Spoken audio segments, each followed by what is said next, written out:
So hello friends, welcome to you fitter techno channel. तो friends, AVNL यानी armed vehicle Nigam limited की तरफ से यहाँ पर जूनियर टेक्नीशियन यानी आईटीआई की टोटल 1005 पदों पर वैकेंसी को निकाला गया है, जिसका फॉर्म फिलअप स्टार्ट हो चुका है। तो यहाँ पर आज की इस वीडियो में हम लोग इसी भर्ती यानी जूनियर टेक्नीशियन भर्ती के जो है सिलेबस एंड एग्ज़ाम पैटर्न को समझने वाले हैं, क्योंकि किसी भर्ती को की तैयारी करने से पहले उसके सिलेबस और एग्ज़ाम पैटर्न को समझना बेहद ही इम्पोर्टेंट होता है। तो आज की वीडियो को कंप्लीट देखिएगा। यहाँ पर निगेटिव मार्किंग के भी बारे में डिस्कस करेंगे, तो इस वीडियो को कंप्लीट देखिए। यदि आप भी इस भर्ती में फॉर्म भरे हैं तो ये वीडियो आपके लिए बहुत इम्पोर्टेंट है, तो वीडियो को लास्ट तक ज़रूर देखिएगा। चैनल को सब्सक्राइब नहीं किए हैं तो सब्सक्राइब कर लीजिए। तो चलिए वीडियो को स्टार्ट करते हैं।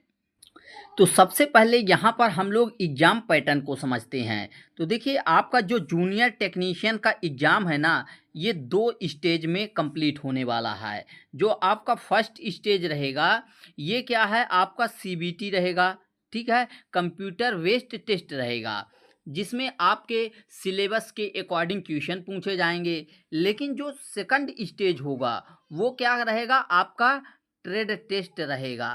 क्या? ट्रेड टेस्ट रहेगा, ठीक है, ये ध्यान रखिएगा। ट्रेड टेस्ट रहेगा जो कि क्वालिफाई नेचर का रहेगा।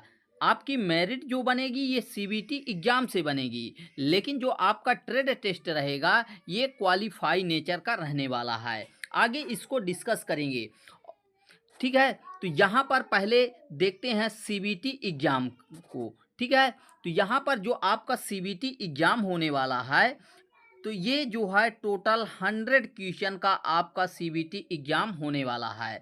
और इन 100 क्वेश्चन को जो है 2 पार्ट में डिवाइड किया गया है, part A and part B.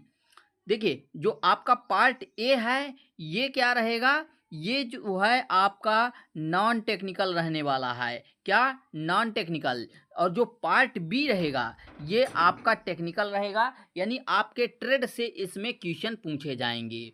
बात करें अगर पार्ट की, तो पार्ट ए में आपसे टोटल 50 क्वेश्चन पूछे जाएंगे। यहाँ पर जूनियर टेक्नीशियन की बात कर रहे हैं। 50 क्वेश्चन आपसे पार्ट ए में पूछे जाएंगे और 50 क्वेश्चन ही पार्ट बी में पूछे जाएंगे, ठीक है। और इन 100 क्वेश्चन को सॉल्व करने के लिए आपके पास 120 मिनट का टाइम रहेगा, यानी 2 घंटे का टाइम दिया जाएगा। तो टाइम का कोई इशू यहाँ पर नहीं रहने वाला है, ठीक है।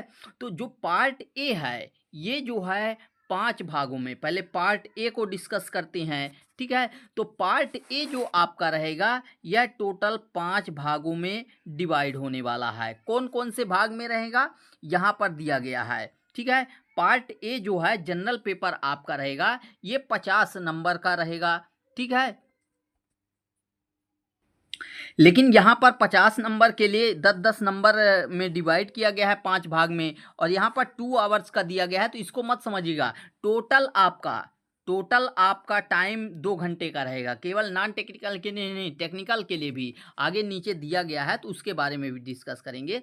तो देखिए, पार्ट में ए में जो 50 क्वेश्चन पूछे जाएंगे उसमें आपके 10 क्वेश्चन जनरल अवेयरनेस से पूछे जाएंगे, यानी करंट अफेयर से आपके 10 क्वेश्चन 10 मार्क्स के, यानी हर एक क्वेश्चन का नंबर जो है, यानी कि यहाँ पर प्रत्येक क्वेश्चन आपका 1 नंबर का रहने वाला है। फिर दूसरा भाग है, मतलब पार्ट ए में जनरल इंग्लिश से भी आपके 10 क्वेश्चन पूछे जाएंगे और 10 नंबर के पूछे जाएंगे। फिर तीसरे नंबर पर आता है क्वांटिटिव एप्टीट्यूड, जिसको हम अपनी भाषा में मैथ समझते हैं, ठीक है, मैथ बोलते हैं। तो यहाँ से भी आपके 10 क्वेश्चन पूछे जाएंगे और 10 क्वेश्चन आपके रीजनिंग एबिलिटी से, यानी जो है मेंटल एबिलिटी कहा जाए या रीजनिंग, तो यहाँ से 10 क्वेश्चन पूछे जाएंगे। और 10 क्वेश्चन आपके कंप्यूटर एप्टीट्यूड, यानी जो है सामान्य कंप्यूटर से आपसे पूछा जाएगा, ठीक है। तो ये रहा आपका पार्ट ए का syllabus. 10 number general awareness, 10 number general English, 10 number math, 10 number reasoning और 10 नंबर कंप्यूटर रहेगा, ठीक है। और इनको ध्यान दीजिएगा, जो यहाँ से क्वेश्चन पूछा जाएगा वो जो है 10th स्टैंडर्ड 10th लेवल का क्वेश्चन पूछा जाएगा। ज़्यादा हार्ड क्वेश्चन आप लोगों से नहीं पूछा जाएगा।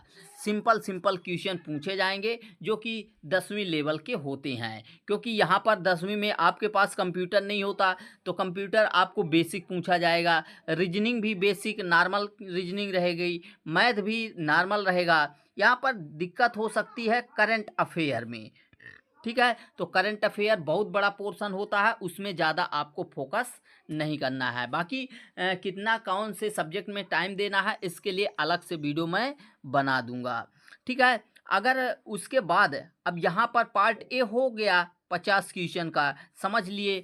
अब बात करते हैं पार्ट बी वाला, और ध्यान दीजिएगा दोनों एग्जाम आपको सेम टाइम पर देना होगा, एक ही दिन एग्जाम होगा, ऐसा नहीं है कि अलग अलग होगा, ठीक है।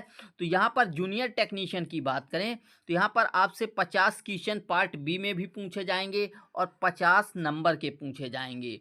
और ये कहाँ से पूछे जाएंगे, ध्यान दीजिएगा, questions from NCVT syllabus of relevant trade. जैसे एग्जाम्पल के लिए आप फिटर ट्रेड से, क्या आप फिटर ट्रेड से आईटीआई किए हैं, तो उस कंडीशन में आपके फिटर ट्रेड से ही ये 50 क्वेश्चन पूछे जाने वाले हैं। 50 क्वेश्चन तो नॉन टेक्निकल रहेंगे, लेकिन पार्ट बी वाले में आपके ट्रेड से ही, कोई इलेक्ट्रीशियन से फॉर्म भरा है तो इलेक्ट्रीशियन ट्रेड से पूछे जाएंगे, मशीनिस्ट से पूछा जाएगा तो मशीनिस्ट के पूछे जाएंगे, या फिर और अदर जो ट्रेड हैं तो वहाँ से भरेंगे। जिस ट्रेड से यानी आप फॉर्म भरेंगे वहीं से क्वेश्चन पूछे जाने वाले हैं। तो ये तो रहा आप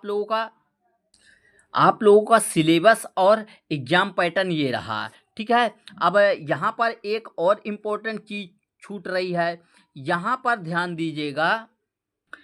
इस वाले लाइन में बोला गया है all the question will be compulsory, there will be no negative marking for wrong answer. यानी आप किसी क्वेश्चन का गलत उत्तर देते हैं तो आपका नंबर नहीं काटा जाएगा, यानी यहाँ पर निगेटिव मार्किंग जो है वह नहीं है। यहाँ पर आपको टोटल क्वेश्चन करके आना है। अब कितने की नंबर पर सिलेक्शन होगा, किस सब्जेक्ट को कितना पढ़ना है, कौन से सब्जेक्ट को नहीं पढ़ना है, क्योंकि हमने बहुत सारे छात्रों का ऐसा कमेंट आएगा इस वीडियो के बाद कि हमने तो आईटीआई किया है तो हम जनरल अवेयरनेस के बारे में नहीं जानते हैं, जनरल इंग्लिश क्वांटिटिव एप्टीट्यूड भी हमका, मैथ भी नहीं आता है, कंप्यूटर भी नहीं आता है, तो हम कैसे तैयारी करें। केवल हमारा तो मजबूत जो है टेक्निकल है। उस कंडीशन में छात्रों को क्या कैसे करना है उसके लिए एक अलग से गाइडेंस की वीडियो आएगी और कल तक वो वीडियो चैनल पर अपलोड हो जाएगी। बाकी इस वीडियो से इन्फॉर्मेशन मिली है, समझ में आया है तो आप कमेंट बॉक्स में कमेंट करके ज़रूर बताएं। नहीं समझ में आया तो क्या नहीं समझ में आया कमेंट करके बताइए। डिस्क्रिप्शन बॉक्स में हमारा व्हाट्सएप नंबर दिया हुआ है, तो आप लोग वहाँ भी हमें कांटेक्ट कर सकते हैं। तो आई होप यहाँ पर आपको सिलेबस एंड एग्ज़ाम पैटर्न के बारे में कंप्लीट समझ में आ गया होगा। तो मिलते हैं नेक्स्ट वीडियो में। Thanks for watching and bye bye.